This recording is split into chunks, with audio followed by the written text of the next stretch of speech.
OpenAI may be stepping back from AI video generation with Sora shutting down, but ByteDance is stepping forward with its latest innovation, Dreamina Seedance 2.0, now available on CapCut. This AI model empowers creators to generate and edit short videos using just text prompts, images, or reference clips. No complex editing skills required. Dreamina Seedance 2.0 goes beyond simple AI effects. It handles realistic textures, lighting, and motion across multiple perspectives, making videos look professional and polished.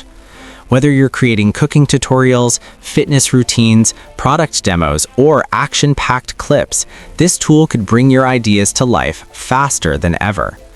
Creators can now draft concepts, enhance existing footage, or even produce fully AI-generated clips, all within CapCut's platform. ByteDance is also introducing safety measures, preventing the use of real faces or copyrighted material without permission, while adding invisible watermarks to help identify AI-generated content. The global rollout starts in Brazil, Indonesia, Malaysia, Mexico, the Philippines, Thailand, and Vietnam, with more regions expected to gain access soon. Dreamina Seedance 2.0 is not just a tool, it's a glimpse into the future of AI-powered video creation, giving creators the freedom to experiment, innovate, and share their vision more easily than ever before.